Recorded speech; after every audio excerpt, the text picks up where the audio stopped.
Hello and welcome to the Total Soccer Show. I am Daryl Grove and I'm joined by a man whose bearded face I have seen every day for the past 6 weeks, except maybe one day, but mostly every day for the past 6 weeks. It's Taylor Rockwell. Hello, yeah, it's been some time in the studio. Again, I have definitely seen you more than I've seen my wife, which is a strange thing, and it has felt weird. As soon as we got to the knockout round of the Euros, not the Copa, because then the Euro group stage was underway. Yep. Like we would have those like one day off where we wouldn't see each other, and it was sort of strange. Like I would look at my phone and be like, I haven't texted him since yesterday? That's weird. So for anyone who's not aware, we have done a show previewing and reviewing every game of the Copa America Centenario and Euro 2016, and now it's all behind us. How is that possible? How is that possible that we did it? How is it possible that it's over?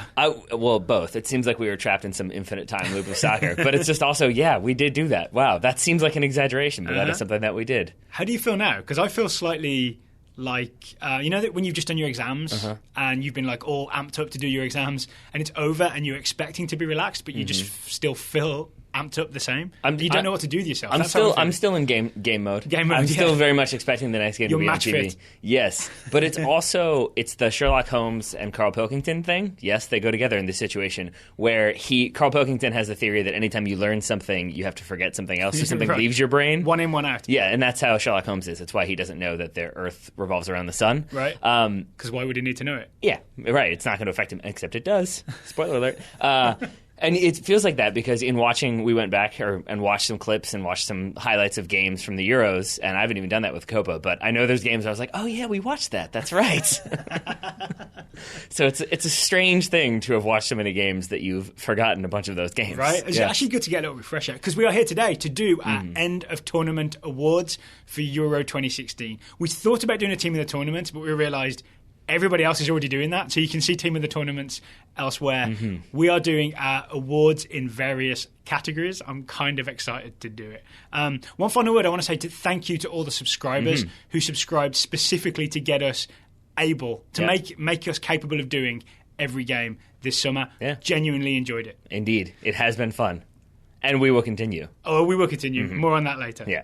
Shall we start then with the best goal of Euro 2016, Taylor? Sure. We haven't shared notes. I don't not. know. I've got a couple of reserves ones just in case we got the same. I'm going to invite you to go first. What was the best goal of Euro 2016? Sure. You might have thought it was one because it was my nominee for a long time, but I've changed it. It's Hal Robson-Kanu. It's Hal Robson-Kanu? Yes. Okay. For Wales against Cruyff Belgium. turn. The Cruyff turn, the Hal Robson-Kanu turn.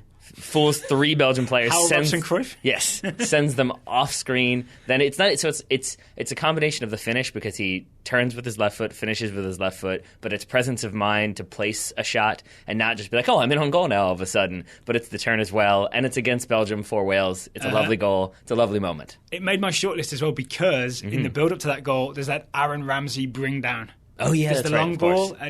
He makes that diagonal run. We talked about this when we reviewed the game.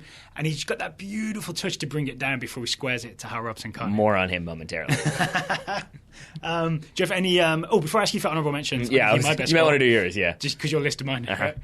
Luka Modric versus Turkey. Yep. Remember this volley? I do. It's like the calm amid the chaos. That's why it's probably not the best goal, but it's my favourite goal to watch. Because it's a lot of people like looking for the ball, panicking, balls in the air, and there's just one man who calmly strides forward, keeps his poise, keeps it straight back, and just strikes that volley and celebrates. And it's Luka Modric. And breaks Turkish hearts at the same time. Yeah, my honourable mention would be Xherdan Shaqiri. His bicycle. I've gone back and watched it. I'm calling it a bicycle kick against Poland. I thought it was sideways. No, it's overhead. It's an overhead bicycle kick. Yeah, against Poland. Back of the net, levels things. Poland obviously then still advance, but for me, that's the big goal that I think stands out from this tournament, but Hal Robson-Kanu's skill overall wins it for me. The honourable mention for me is Morata's goal against Croatia. Do you remember this? Yep. It's David Silva does that amazing reverse pass to find Fabregas, who then squares it to Morata. It's probably my favourite goal that's a passing move.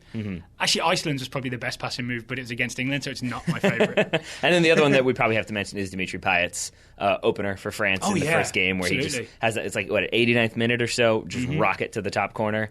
That stands out. Plus the crying and the ovation that he got afterwards. His small children celebrating with their haircuts that looked very similar to his haircut. With Daddy on the back of the shirt? No, Daddy. Poppy, I think it was. Yes. They're French. They're big baseball fans. Yes. They're big fans of David Ortiz. That's what it was. One had big, one had Poppy on their backs. Can you guess which goal was voted goal of the tournament in Hungary? Oh, I'm going to guess a Hungarian goal. Zoltán Gera. Yeah. Do you remember his volley? Yeah, there it is. Yes, Right? yes. I think it was against Portugal. Mm-hmm. Yeah. What are you, up to date on Hungarian websites? No, I follow Thomas Mortimer on Twitter, which means you do too, because we share a Twitter account. We sure do. And he had the results of the Hungarian public voting for their favourite goal of the tournament, and Zoltán Gera's volley was far and away the favourite. To clarify, we share a Twitter account for Total Soccer Show when it's about soccer things. When it's me rambling about how I think there are parallels between The Wire and The Lion King, I do that from my personal Twitter account. At TBRock00. Thanks, college login. I've kept that since then. Should we move on to best player? Sure. Who was the best player of Euro 2016, Taylor Rockwell? I think maybe I've gone like at the hipster route because I think there is a very obvious answer, but I'm going for Aaron Ramsey. And I think it's because heading into this tournament, the kind of all of the buzz was that Wales were a one-man team, and that one man was Gareth Bale. Yeah. But I think the man that kind of makes that team click, and we saw that obviously in the semifinal when he wasn't there and they didn't click quite so well, was Aaron Ramsey. And it's everything he did. It's the bits of skill that you mentioned. It's the assists. It's the goals. But it's just also how...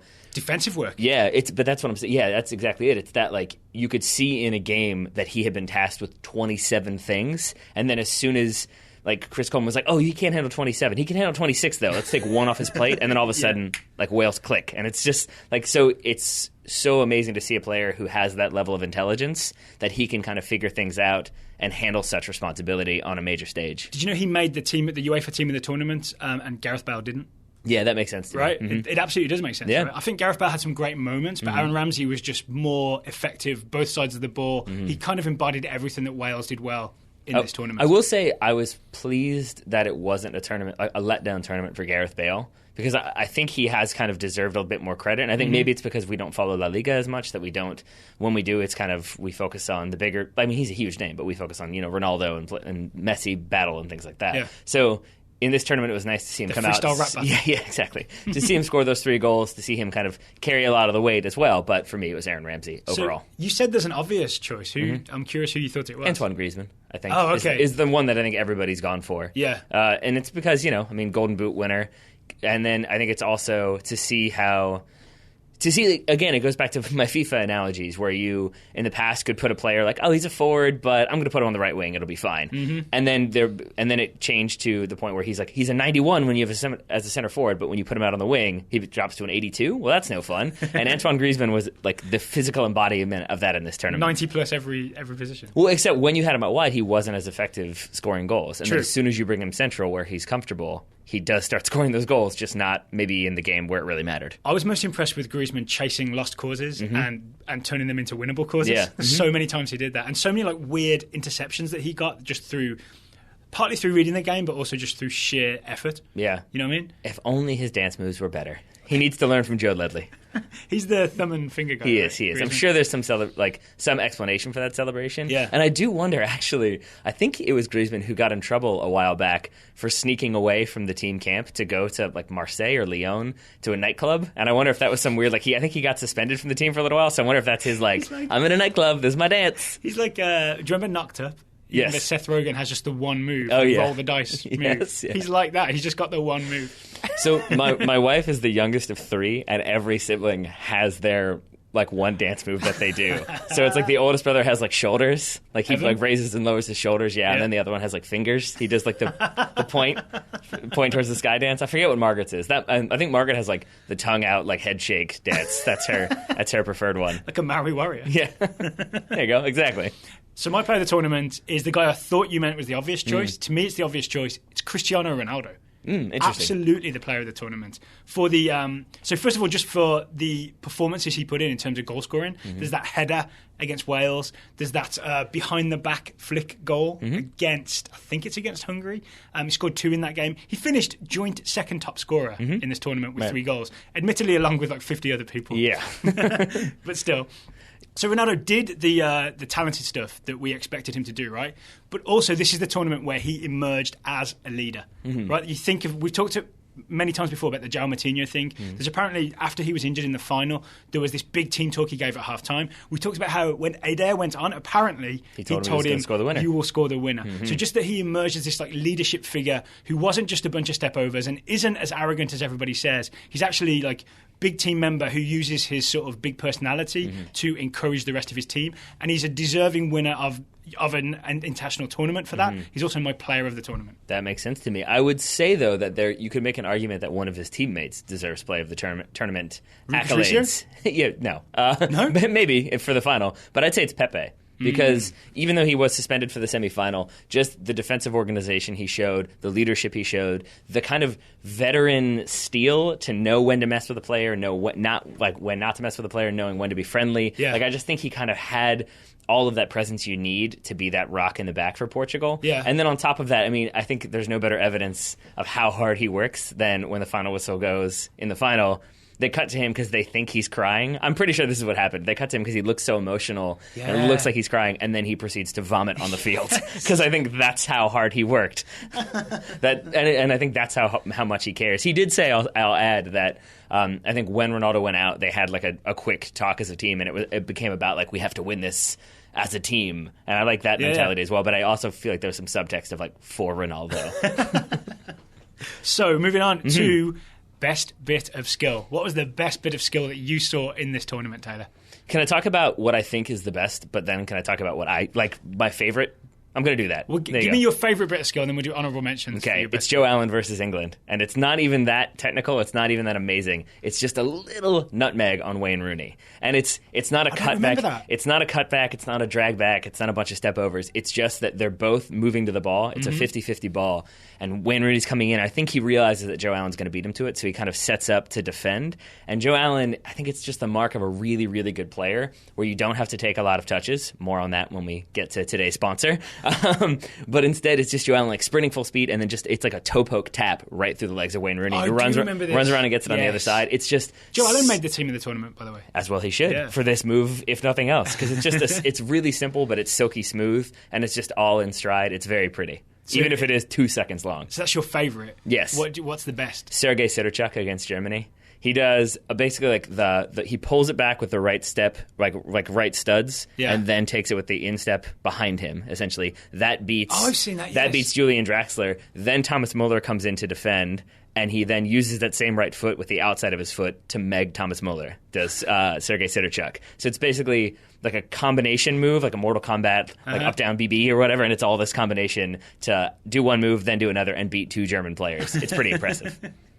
So my best bit of skill, it's kind of hard to choose. I had quite a few, but I think it's kind of obvious. I'm going to go with Paul Pogba. That was my other one. Paul Pogba against Mustafi in the semi-final, gives him the foot waggle, reels him in, tempts him in, Mustafi bites, then he turns, and then he puts that cross in for the goal. Oh, I was wondering if you'd use every single word that I had in my description, but you forgot to use quick cut, because it's the quick cut that really fools Mustafi. The reason I chose that is because it led to something, but there were lots of other moments that didn't necessarily lead to anywhere.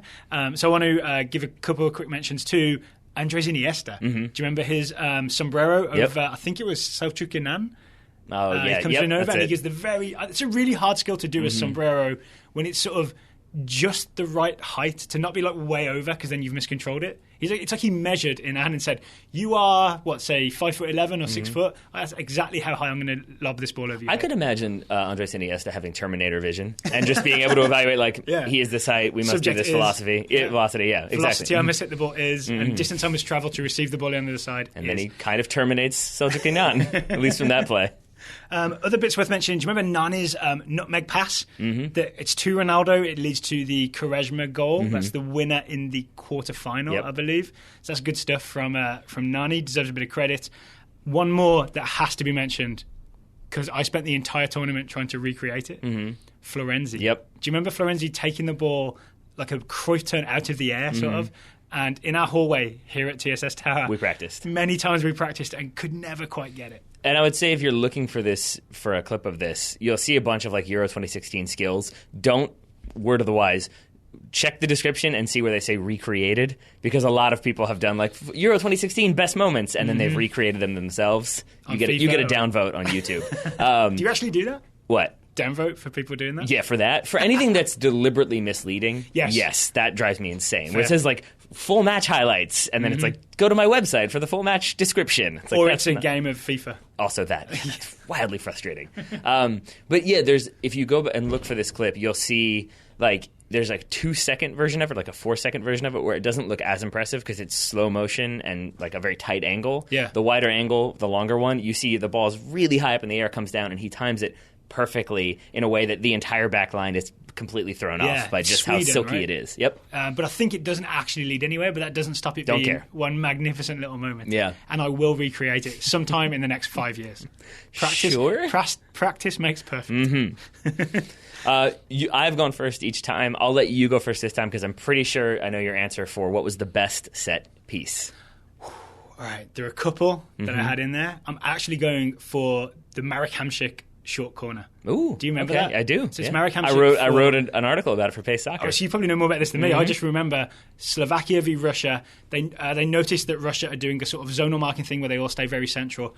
Marek Hamšík walks away from the corner kick towards the referee, turns and runs, receives it short, and then runs at goal and bends it in he's really like at the near post and bends it inside the far post. I It's agree just the with- cleverest little set piece I've seen for a while. I agree with you 90%. The 10% you're missing is that if you go back and watch it, which I did about 40 times to write that article, it's Vladimir Weiss who spots it. Because Marek Hamšík is walking away to do, I think, kind of the Luka Modric thing, where he walks away to be at the top of the box so then he can hit that volley. Yeah. And Weiss spots that he's wide open. And so you can see him call. Yeah. And then Hamšík turns and is like, oh, yeah, this is on. Just that makes it even more my favourite. 'Cause Indeed. it's Vladimir Weiss quick thinking that leads to a goal from Marek Hamšík. Yep. For me, then I'll go with my obvious one, the Welsh tactical column, Yes. which I also wrote an article about, just because. I'll put links to both of those descriptions Okay, of the cool. set pieces in the show notes. Well, thanks, buddy. But yeah, it's For the listeners, not for you.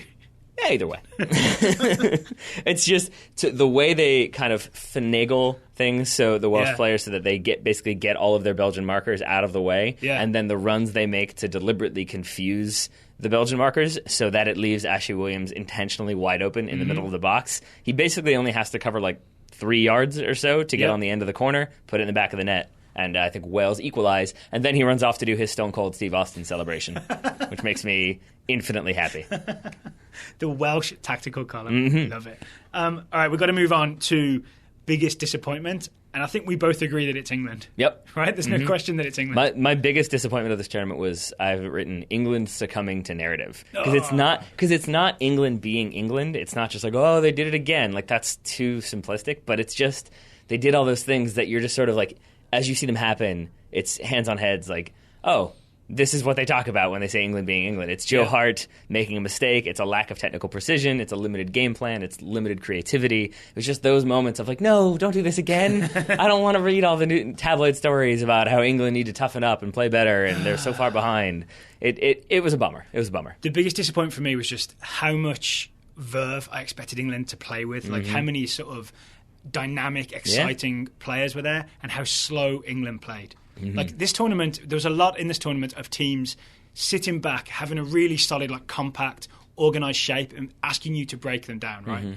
And all the big teams kind of figured out how to break teams down eventually. Germany did it to Northern Ireland. France did it to Albania. You know what I mean? Like everybody found a way in the end. But England were the one team that never had enough ideas or movement or even like just pace about the way they moved the ball to make it happen. That's what was the most disappointing to me. Watching essentially a lot of fast players play very slowly. I mean, it honestly, like, so my club team, my number one club team is Manchester United. I think my second national team that I support is England. And to see Manchester United play that very dull brand of soccer Louis for van 2 Gaal. years under Louis van Gaal, and then to expect something different from England because, as you mentioned, they've got these exciting players, these technical players, these really, really creative players, and then just to see them, basically pass the ball from side to side and not really know what to do. It was just like, really? More of this?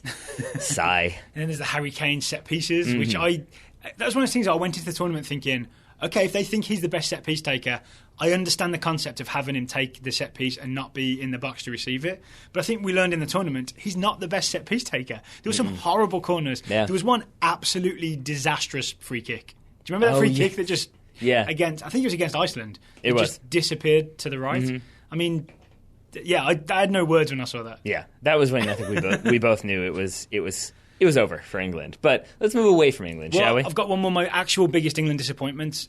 It's that Wayne Rooney didn't get to have a good tournament. So I got so excited about Wayne Rooney way back at Euro 2004. Right? All the way back to Euro 2004. Wow. Right? That was when Wayne Rooney really burst onto the international scene. Scored, I can't remember how many goals he scored in that tournament, but he really lit it up. I think it was 72? Something like that, yeah. He lit it up until he got injured.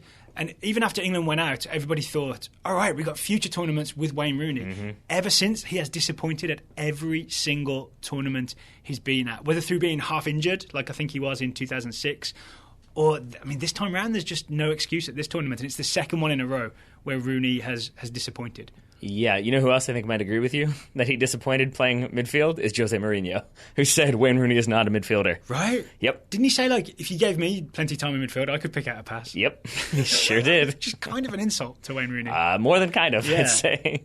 More like, hey, tighten up your game. Otherwise, problems. So can we please move on to England, to a category that we have titled Biggest Non-England Disappointment? Yeah, I think the best way I can explain this is like the normalcy of violence. That it started off in the very beginning where it was kind of shocking to see the scenes of English hooligans smashing up shops and flares, and then it became the Russian hooligans, and then it just kind of continued, and then by the end of the tournament you still had bomb scares and, you know, the threat of terrorism, and that it just kind of went from being this like, I can't believe this is happening, to like, yeah, no, that's happening. It was a kind of consistent bummer throughout this tournament. My number one was Russian hooligans as well. Yeah, it was really, really disappointing to see that. Yeah. Other, I guess, honourable mentions, Zlatan's final tournament.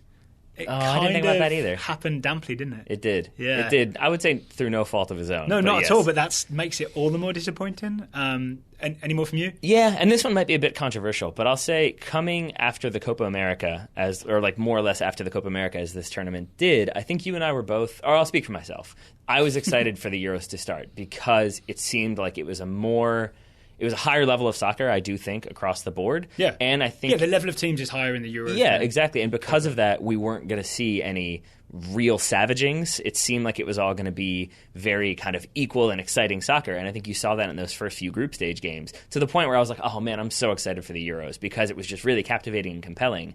As it wore on a little bit, it became like, oh, it was captivating and compelling because everyone's playing defensively, and that's continued to be the case. Yeah. And so it was a little bit disappointing, I think, overall, that so many teams went defensively, and I know why. It's because the best third-place teams go through. But it was still something that I think at the start I was excited by, that it kept the group very open, and who knew what was going to happen, and it became, well, we know what's going to happen, everyone's going to be defensive so that we can try to make it through. I agree. I started off excited about the weird defensive systems we were seeing. Do you remember we were watching Romania, and they had that sort of, in the opening game against France, they had that weird defensive thing where they were all the back four was super synchronized about like when they would move and when they would turn. It was all at the same time, and we couldn't figure out the communication. We thought it was like some sort of electromagnetic thing like the fish have, and it turns out they were using the defensive midfielder as a reference point to stay compact and organized. And I got really excited. Yeah. And then we saw Russia's zonal marking thing against England, which we were really impressed with. So the first time out it was exciting, and then as it wore on, when every team had a compact defensive shape and didn't take many risks going forward, it got to be a little too much, didn't it? Yeah, to the point where, and I would say, like, the U.S. national team aside, I will probably remember the Copa America Centenario more than I will remember this Euros. Yeah, there were more sort of lights out moments, I think. I think, like, even like if you look at Chile, for example, compare Chile and Portugal, the two eventual champions. Yeah. Both of them started slowly. Chile with a loss. Portugal didn't get any wins in the group stage. And then Chile really pick up steam and become this incredibly exciting, fun team to watch. You know, the evisceration of Mexico, who themselves were very exciting to watch at different times in the group stage. You have the Luis Suarez drama. You have Leo Messi retiring. It was just lots of different narratives that made that tournament kind of exciting all over the place at random moments. Yeah. And for the Euros, I think it was just much more steady, if that makes sense. Yeah, Like, it wasn't this like crazy dramatic experience. You definitely had crazy dramatic moments, but overall I think the Copa is the one that stands out a bit more. I would say actually Portugal are deserving winners and almost like emblematic winners of Euro 2016. Absolutely. Because they're the team that clogged midfield and wouldn't let you play through there. And even when you talk about Pepe earlier as possibly the player of the tournament, I do agree that he put in some magnificent defensive performances, but I think the midfield shape and like William Carvalho in front of him and the extra midfielders in front to block it up made it kind of easy for him to pick off a lot of passes. Yeah. So Portugal's shape essentially made them super tough to break down and to beat, but then they had the skills of Ronaldo and Nani and Quaresma as like this attacking thing on the end of it. Yeah. So they almost like mirrored the smaller, more organised teams like maybe Romania and Albania, but with the teeth up front. Do you know what I'm saying? Yeah. So they were like the best version of the defensively organised team. Yeah, that makes sense. So, yeah. Oh, except for Italy. Uh-huh. Think about Italy. Yeah, well, Italy didn't make the final, so they weren't that organized. And yes, I know we can get into the whole divisions of the group of the knockout rounds and everything, but I don't want to do that because I want to talk about more disappointing moments in this summer, but not relating to either tournament. I want to talk about my performance recently on Browns Island. So today's episode is sponsored by Fuji. The good people at Fuji sent us a Fuji rebounder. Yes, they did. We went down to Browns Island on July 5th and we played a game of Fuji. Taylor, would you explain how Fuji works, just for people who don't know? Sure. You mentioned the rebounder. It's essentially half soccer, half squash. Yeah. Where you set it up. It's a net that gets pulled really, really tight, and it's more than that, obviously, because it does require an engineered, basically, approach, which is what Fuji had, so that it rebounds the ball at basically different angles, different trajectories. So you have to adjust your game, and then you're basically trying to rebound it into a box on the ground, so that then the other player can return the ball.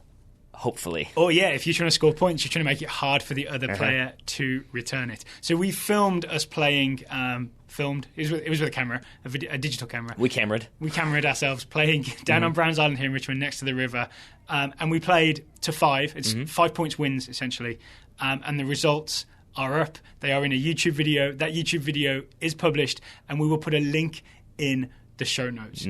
So before people go and watch, I don't want to necessarily do a spoiler of who wins this game, but I will say Taylor won all the other games that day.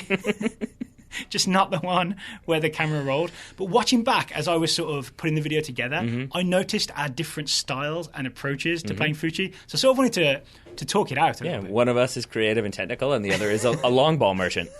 A long ball merchant. A direct play merchant, yeah.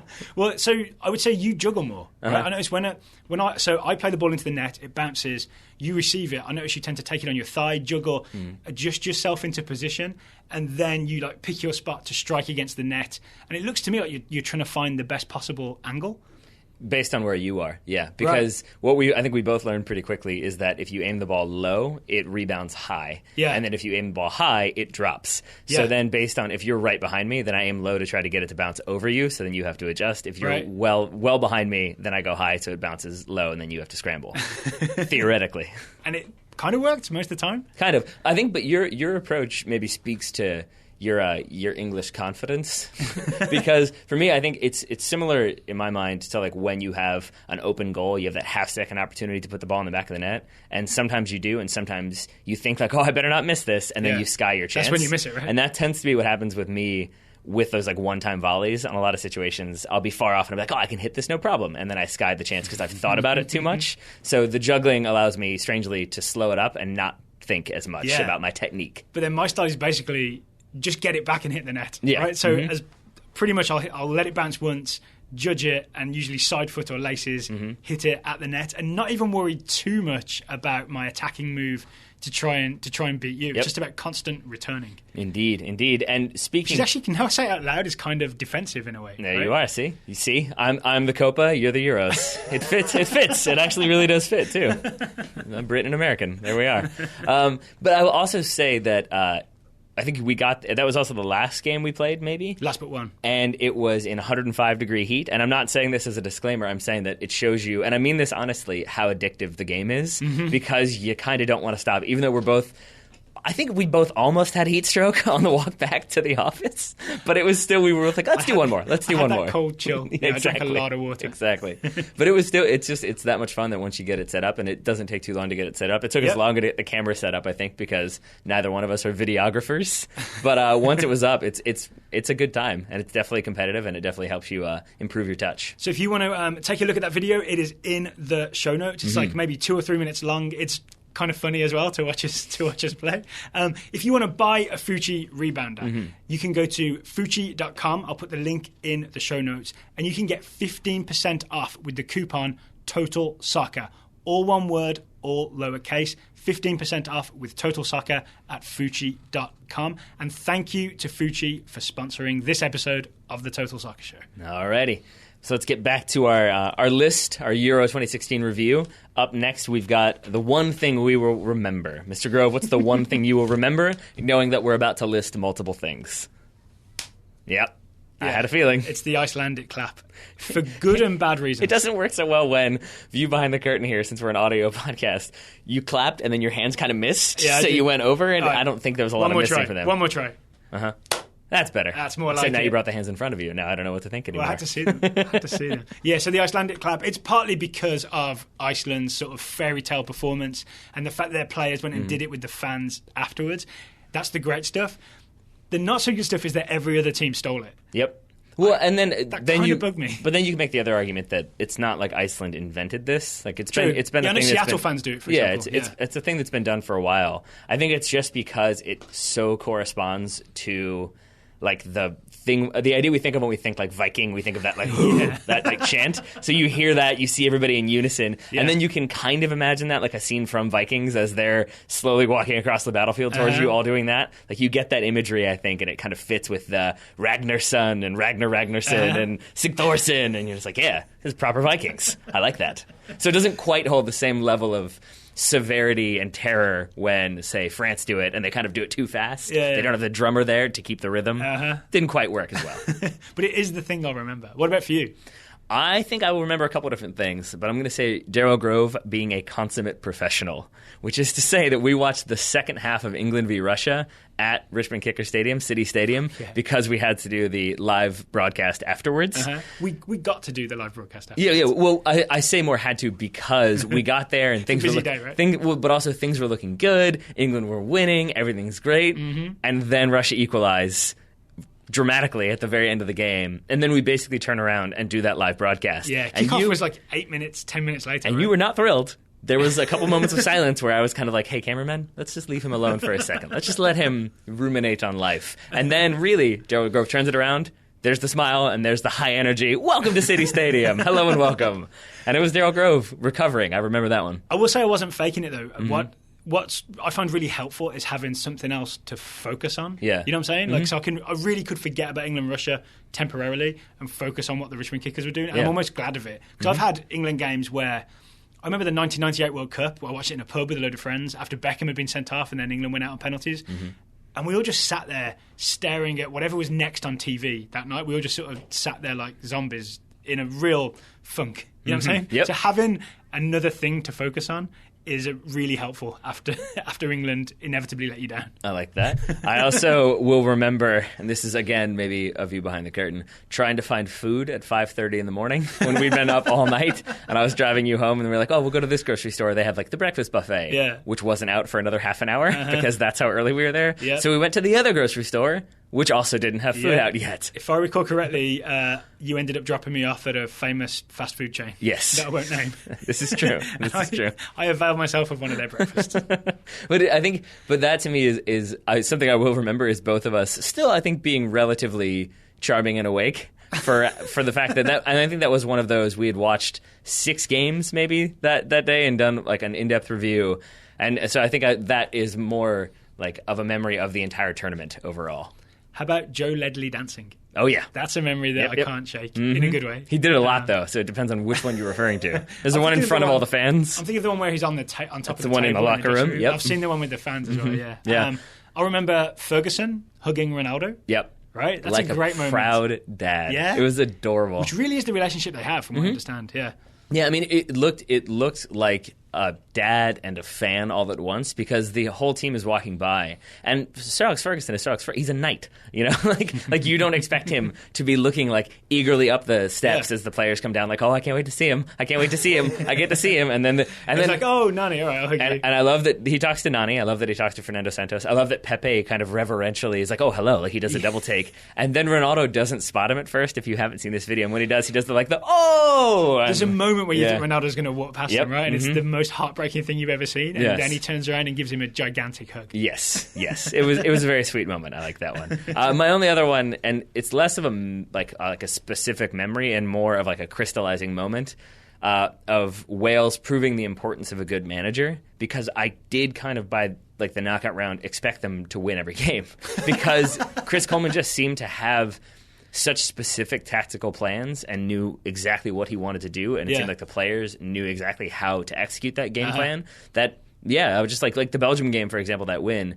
It was still a surprise, but I wasn't as surprised as I would have been, say, when Iceland knocked out England. It was just more of like, yeah, that makes sense. They're clearly executing a game plan because Chris Coleman is a very good manager. Should we move on then to our biggest non-Icelandic surprise? So obviously Iceland were the surprise team of this tournament. Beating England is gigantic. Like, it's heartbreaking from my perspective. It is huge from their perspective. I heard Hallgrimsson, the co-coach, talking about how these players will be remembered in the way that like other countries have World Cup winning players. These players will be celebrated and talked about in like 50 years' time. Yeah. Right? I mean, Alejandro Bedoya was pretty pumped about it. He ran into Sig Thorsten and I think Finn Bogason at a nightclub in Miami like 2 days after Iceland were eliminated and was like, these guys! Like, he was pumped. He posted about it on Instagram. There you go. Awesome. Yes. So they are the story of the tournament, and not just because the thing that Hallgrimsson said is it's about developing soccer in that country, right? They've only recently, like 2000-ish, started investing in having more fields and all that kind of stuff. This gives that whole project momentum going forward. So that's why we have to call this the biggest non-Icelandic surprise, because they're the obvious choice. Yeah, except I've just realized those poor Iceland players. Like Dave, you listen to Dave Chappelle talk about like why he started hating doing stand up, and it was because people would just yell like Charlie Murphy and like what do the five fingers say to the face? Like they'd start yelling catchphrases at him. Yeah. And those Iceland players are just going to be walking around some random city like 20 years from now, and then they're just going to hear. Like, again? Yes, I know. Clapping, yes. It'll be me doing it and I'll miss. Yeah, exactly. It'll be okay. They won't even notice. So outside of Iceland, I would say my biggest surprise, I tried to think back through every game and what was a crazy moment and what really stood out, and then I realized it was the final. It was Adair scoring the game-winning goal in the final of the European Championships. Specifically Adair. Yeah, right? A man who, we said it on yesterday's show, a man who Derek Grove said isn't even the best Adair at this tournament. I mean... Technically, he wasn't. In terms of who's the best player, the Adair who plays for Italy is probably still the better player. We'll go sheer minutes. How about that way? Yeah. I'd say the other Adair made the most of his minutes. Yep, I think so. If you want to hear about the goal and Adair's role in that game, you can obviously go back and listen to our Euro 2016 final review. We went in depth there. I think you're right. Adair is the biggest non-Icelandic surprise at this tournament. Right, but it was just also, even the goal itself was so surprising because, number one, I think we both thought that given how tired Portugal looked, that they were just going to sit back and defend and hope to win in penalties. And then it's Adair scoring it. It's him scoring it where it looks like it's kind of behind him, so he's not going to be able to strike it cleanly. It's from 30, 35 yards out. Like, it's a really well-hit strike from distance. Everything about it was kind of like, whoa, that happened. I will say I also wrote down Wales as my biggest non-Icelandic surprise and crossed it out and wrote Adair. Because I was thinking along the same lines as you, not just because of what you just said, but I was thinking this beforehand, that it really wasn't a surprise that Wales did well in this tournament. And the article we read where Coleman explained his tactical thinking for each of the qualifying games really made me think he will have a plan for this tournament and it will probably be successful. So what I'm saying is it's weirdly not a surprise that Wales did well. It's just maybe a surprise that they got all the way to the semi-final. Would you agree with that? Absolutely, yeah. And then I have two more for you. Oh, yeah. One, I'm sure Arsenal fans will say, like, yeah, we've been saying this for a while. But seeing just how good, and I've already talked about him, how good Aaron Ramsey was in this tournament, I think he's a player where you have so much talent at Arsenal, generally speaking, so many players that are capable of doing so many amazing things, that you kind of forget that he's a very good player. And so just that it was like, oh, man, that was amazing. Oh, man, that was amazing. Like, I think he provided me the most moments of, like, wow, that was an incredible play. Agreed. So that, and then it wasn't this seems like it should be more of a letdown, but it wasn't. It was a thing that continuously made me be like, what is happening is Austria's performance. Because I thought for sure they're winning that group. I thought David Alaba could be like the golden ball winner. Like, he could be the best player of the tournament. He could be the breakout player. I thought Marko Arnautovic is going to do something crazy. And then they did something crazy by not making it out of the group. And David Alaba playing pretty much every central position you can play. Yes. Right? He played defensive midfield, attacking midfield, centre forward, and none of it worked. I guess maybe in retrospect you could say that, like, they're in a group with the eventual tournament champions, with Iceland, who make it very far in that tournament, and with Hungary, who make it to the knockout round. Maybe it's a little more impressive. Every other team in that group benefited from playing Austria. Yeah, there's that too. Right? I looked at some who scored stats. This was around the semi-final time, so it may have changed, but David Alaba was the most dispossessed player in the tournament in terms of number of times dispossessed per game. That is not the stat that I thought he would be leading. No, right? Heading out of this tournament. Yeah, no, not so much. Any other ones for you? No. I mean, there are lots of little surprises, but I've listed my big ones, I feel like. Well, then let's get to the weirdest moment, Dale Grove. What was the weirdest moment of this tournament? And I think we both know what it was, so go ahead. I'm not thinking that one. I'm thinking Zaza's penalty kick. Oh, my goodness. Yes, you are correct. That is the weirdest moment. Yes. And I know that he's done it before, but just the fact that he came on specifically, it put to take a penalty kick, it put a spotlight on him, and just the fact that you knew he was going to miss it. Like, everybody knew this is a terrible idea, what you're doing right now, and then he misses. That whole thing made it weird. You're right, because that was the weird. The one that I was alluding to was Yogi Lowe's sideline behavior. Is how I'm going to put that, yeah. and that was maybe grossest, weirdest moment. Yep. But the Zaza one, the deep reach and the sniff. It's things that people. God, I didn't need that. It's the Zaza one is a thing that people 20 years from now will still be analyzing. Like, what was he doing? What was he thinking? Like, on the level of, like, the Materazzi Zidane headbutt, like, there's going to be so many theories about what he was trying to do. Even when he says what he was trying to do, people will still think, like, yeah, but come on. There was more to that. Like, you had something else in mind. And the reason it was so weird to me, especially, is it contrasts so hard with the way Italy played. Right? The way Italy, under Conte, played, it was so sort of everybody doing their job perfectly, right? Everybody was on point. The BBC back three were perfect. The wing backs up and down were perfect.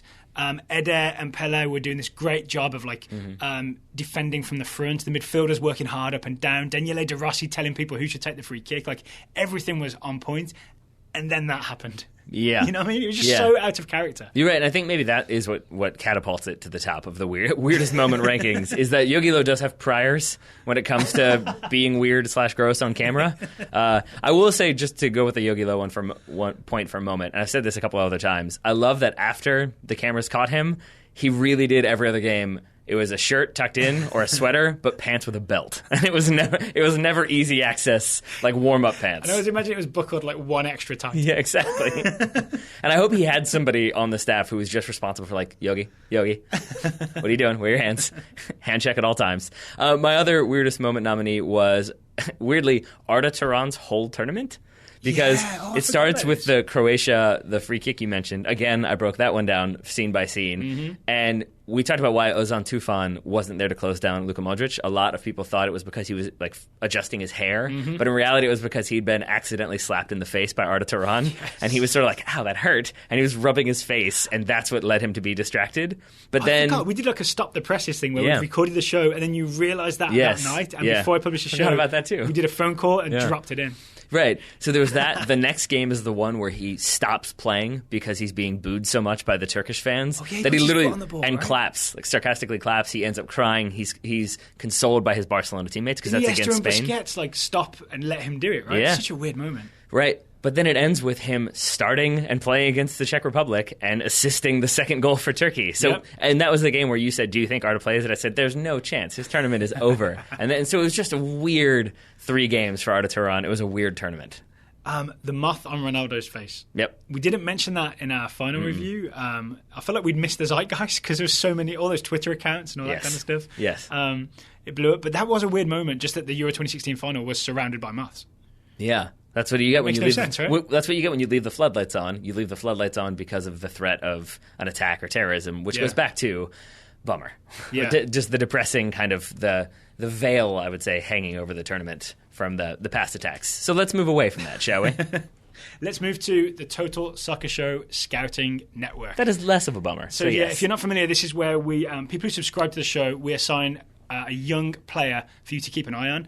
Some of those players were at this tournament, and some of them did better than others. Yes. So Taylor, who's your player of the tournament? Your TSS Scouting Network player of Euro 2016. It's a strange one, I think, because he didn't get that many minutes, but scouted by Patrick Jones, it's Marcus Rashford, who I've seen multiple times when journalists are forced to say what was like your one positive moment for England in this tournament. Almost every single person says Marcus Rashford.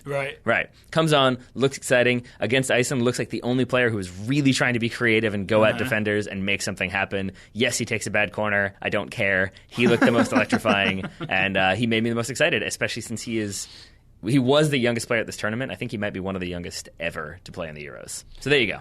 So there are a lot of players who kind of played but disappointed. Like Bril Embolo did not live up to his reputation despite a few flashy moments. Leroy Sané looked perfectly fine when he came on, but didn't get many minutes. Understandable given the quality of that German team. Tin Jedvaj. Yep. Got a whole game against Spain that Croatia won. Yep. Right? That's pretty impressive. Yep. But the guy I'm going with, weirdly, Is Arkadiusz Milik. is Arkadiusz Milik. Yep. How did you know that? Because I have him on mine as well. Scouted by Natalia Trzynski. Yep. What you got? Well, he missed so many chances, but he also had some great moments and a couple of goals, right? I have provided us with lots of entertainment for a Polish team that weren't particularly exciting throughout this tournament. They had exciting players, for sure, but I would say that you will quickly forget those moments of like madness from Poland and the crazy step overs and the goals, and it will be about like, what was Milik doing on that sequence? How did he manage to whiff that? But again, he scored. He did. So when you just see the highlights of Euro 2016, you'll see Milik goals. You will. I think you might see Milik goal. Oh, but just yes. one goal, yeah. Okay. Yes. But yeah, I'm with you. It was basically just that what we wanted out of the TSS scouting network is either like this unheralded young player who makes it big and becomes this huge phenomenon, and we had some of those. But I think you also want the player who you kind of track out of curiosity and like, I don't know what he's all about. Yeah. And Milik is a player that I think will generated headlines, obviously, but I think will also people be like, oh yeah, that guy. I remember him. He's becoming oh yeah, that guy now, and I like it. And this tournament, it's a lesson to me in how you can get very excited about young players, but when you see them in a top-level international tournament where everybody's on their game and knows what they're doing, you see just why people talk about inexperience and how raw young players are. And I think maybe Milik's performance is a huge example of that. I would say that if we transition quickly to player that should be admitted to the TSS Scouting Network, I agree with you, but you could also make the argument that Renato Sanchez, who is not in the Scouting Network yet, is still a teenager. Maybe he doesn't quite fit that, although he did have a few errant passes here and there. So yeah, let's talk about this then. So we also spotted some players, a couple of players during the tournament who are perfectly good people to add to the TSS Scouting Network. Renato Sanchez is interesting because he's already got the big move, right? He's 18 and he's just moved to Bayern Munich.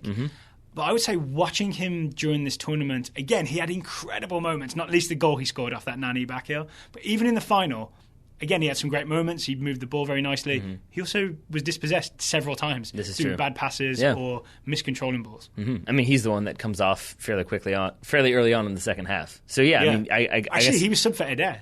there you go. See, Right. yeah, the game changer. So even then, Renato Sanchez changing the game. So what do you think? Do we add Renato Sanchez to the Scouting Network, or is he too famous?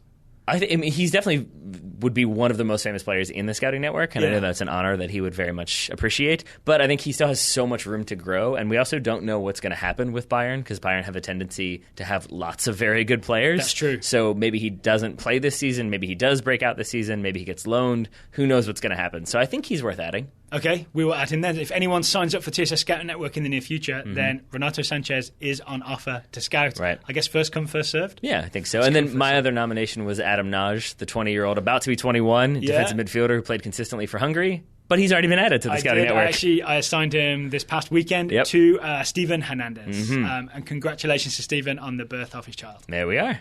Yes, I agree. I hope he names him Adam Naj. Too late. It's João David. That's awesome. Brazilian-American name. One other guy caught our eye, Emre Moore. Yes, sir. I did not find out about Emre Moore until we did the research to think about what does Turkey have to offer, essentially. Then when I got to see him, I was like, ooh, he looks good.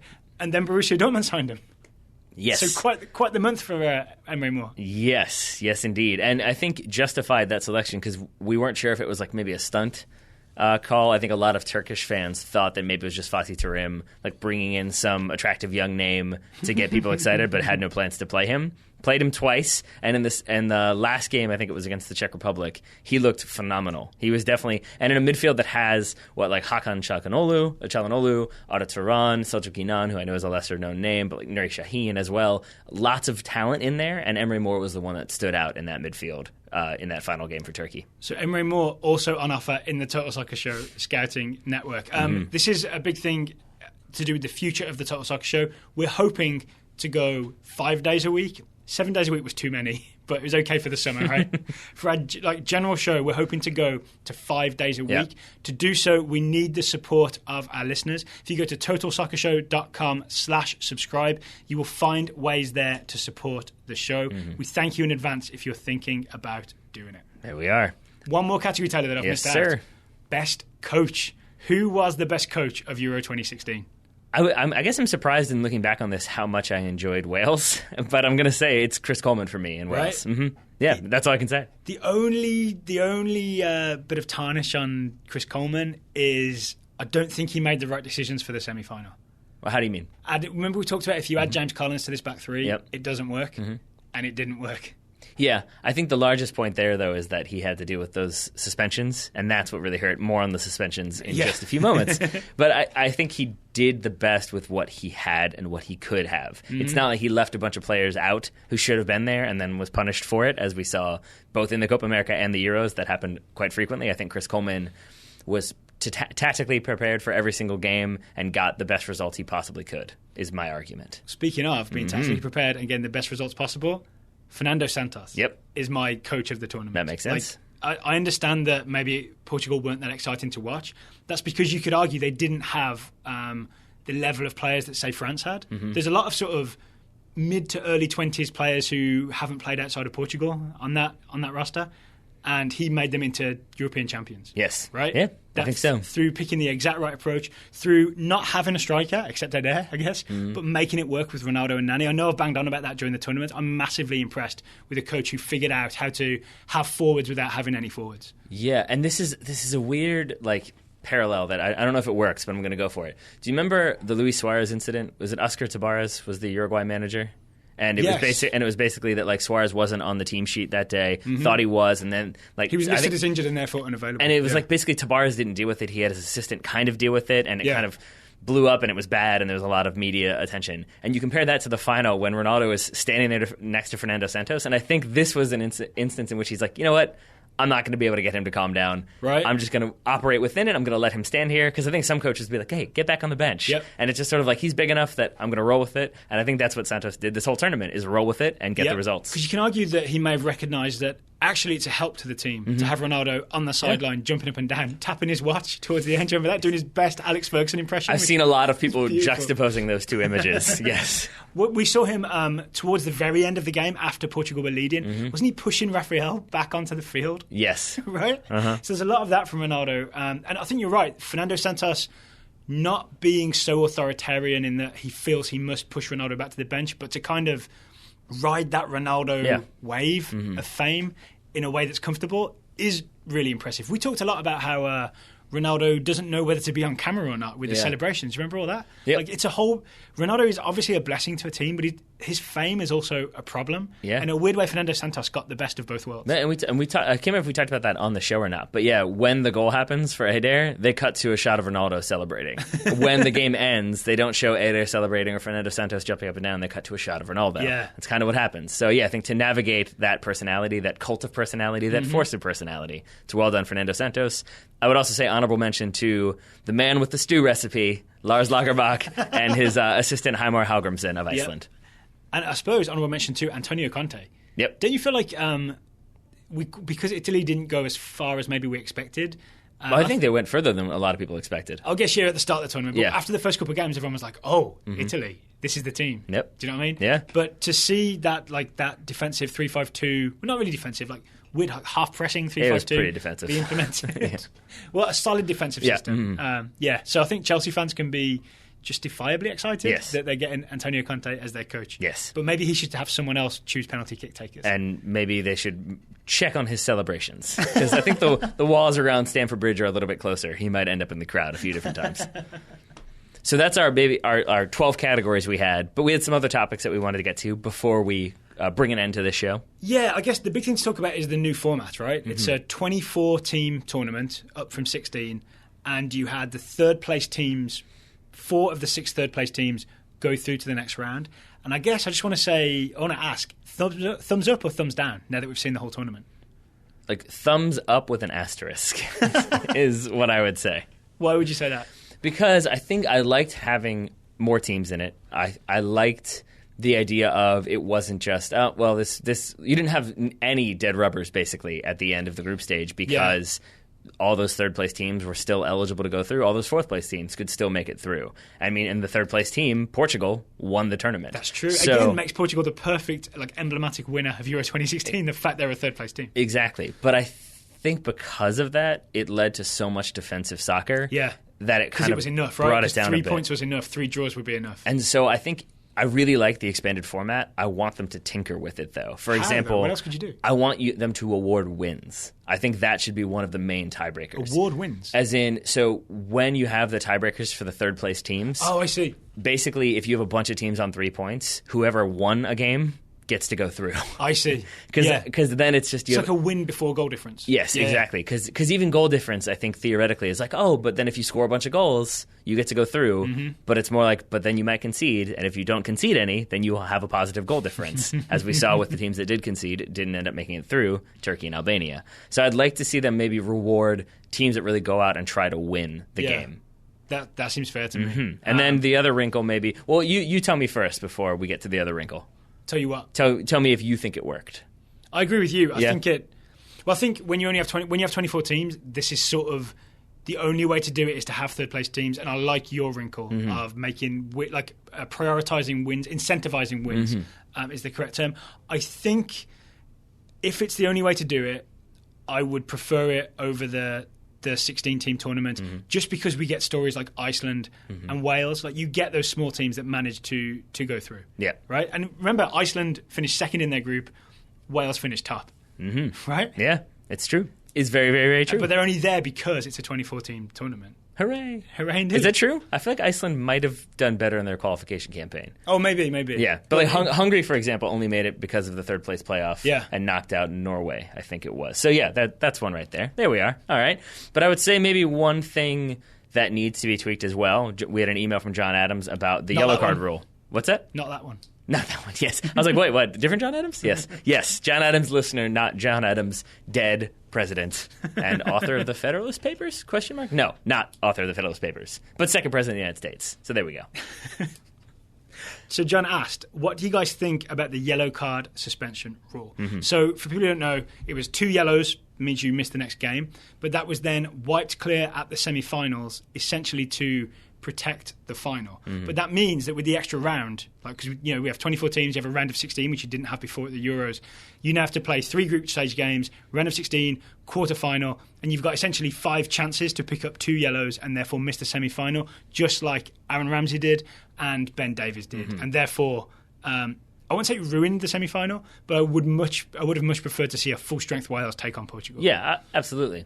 The problem, though, and I think the thing that people maybe ignore, is that it's not as simple as it seems to fix it. Because the obvious answer is just move it back 1 game, right? So after that first knockout round, all yellow cards are erased. In this situation, it was knockout round, then quarterfinal, right? Yeah. But if you do that, then the quarterfinal comes into play. Because then, say, if you have Portugal, and this isn't what happened, but if for Portugal, if Cristiano Ronaldo scores a goal in the quarterfinal, takes his shirt off to celebrate, that's a yellow card. In the semifinal, he gets a yellow card. Now he's suspended for the final. So you still have that problem. And I think this is part of the problem is you can protect 1 game, and they've chosen to protect the final, right? They don't want anyone suspended for the final. That's what they're doing. But then something else has to suffer, right? Therefore, the semi-final suffers. There's a game that's always going to suffer if you start protecting games. So maybe there's a better way to do it. Right. Maybe you don't ever get suspensions for 2 yellow cards. Maybe in a tournament, yellow card just serves as a warning, like next one's a red. Yeah, see, I don't like that idea. I don't like that idea? I don't like this. I don't like that we had key players miss out of key games.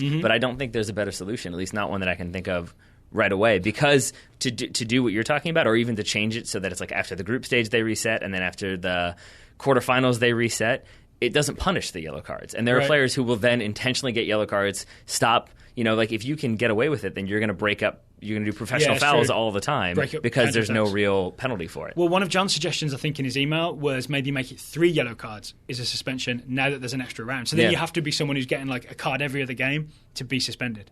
Okay, I can see that. I vote in favor of that. You do? Yes. I also vote in favour of that. There we are. Okay, passed. Does that mean it happens at Euro I think 2020? so. That's how it works, yeah. Pretty official. Well, I'm sure Infantino listens, and I'm sure we'll be able to make that work.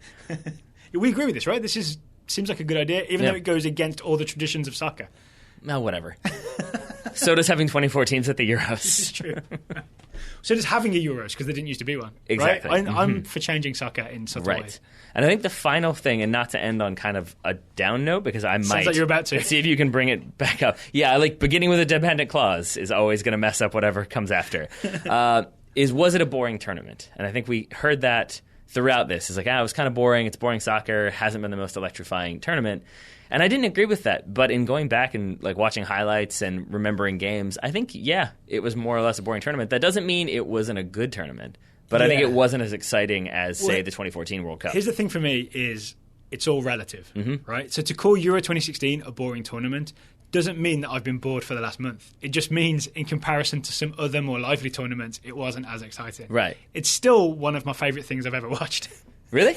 Yeah, because it's a Euro 2016. Yeah. It's a European Championships. Yeah. And I got to watch every single game and think about them in depth with my buddy. And that might be a huge part of it, is that we watched too many games. Is that like, to see every single game, you start to see every single game, and you see all the flaws and all the defensive systems. And if you are just tuning in here and there, maybe it becomes more exciting. It becomes more must-see event TV. Yeah. But I think the other thing that made it a little bit boring for me is that those breakout teams you mentioned, I think Wales maybe don't fit into this category, but like Iceland, for example, they did have really strong attacking moments and they had great goals. But you compare that to like that 2008 Turkey team that was the crazy team of the tournament, and it was crazy last-minute goals, and it was all over the place soccer. And I think because it was so much more frenetic, same thing for Russia in that tournament as well. Yeah. You remember it a bit more because it was crazy as opposed to like crazy that they've made it. Yeah, there's more heart beating faster. Yes. Right? In those in Euro 2008 than there was at Euro 2016. Right? Exactly. But some say you only get so many heartbeats per lifetime, so maybe it's good to hold on to them for later. Biology, I think, says that. Is that right? Yes, in the sense that is a factual statement, that once you die, your heart no longer beats. Well, no. I've also heard a theory that you have a set number of heartbeats that's like predetermined. Really? Yeah. I'm fascinated by this. That sounds like I've been watching Game of Thrones to get caught up. It's total pseudoscience. I don't think it's a real thing. I'm just saying it's a thing I've heard. That really sounds like some weird Game of Thrones mythology of like the Heartbeat Society that believes that you must always be steady and never be too emotional, otherwise you will die. All right, Tyler. On that note, I think we have fully reviewed Euro 2016. On the note of set heartbeats in a lifetime. Absolutely. Yes. So our summer of soccer is thus concluded. Mm-hmm. I'm really happy with how it went. Except that the Olympics start fairly soon, and we'll be covering the women's national team, yes. and then the leagues start in August. Oh, yes. So the summer of soccer is still very much ongoing. So now's a good time to talk about what we're going to do next, right? So we're not going to stop. Later this week, we are going to round up the best transfers of the summer, the transfers that have happened so far. We're going to sort of rank them, talk about them in depth, think about the future.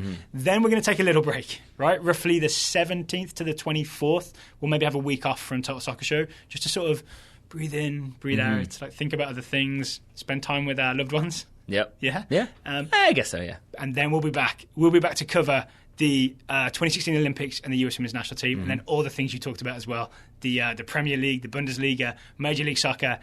And that's when we're hoping to get to 5 shows per week. And once again, if you want to help us make that happen, go to totalsoccershow.com/subscribe.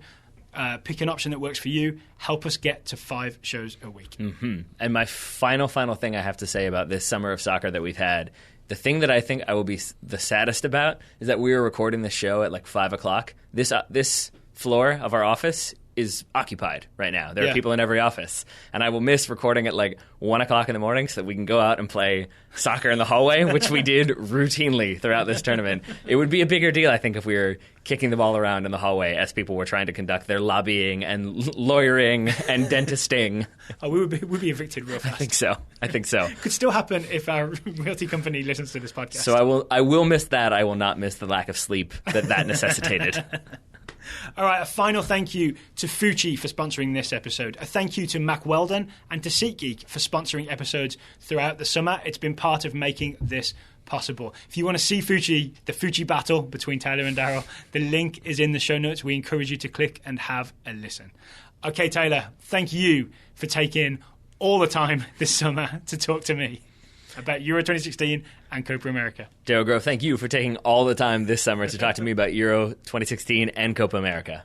Listeners, thank you to everybody who's listened, even once, but especially to everybody who's listened to every episode. We've really enjoyed being there for you and spending time with you this summer, and we hope to do more so later this year. And Daryl Grove is not a vampire. Fact.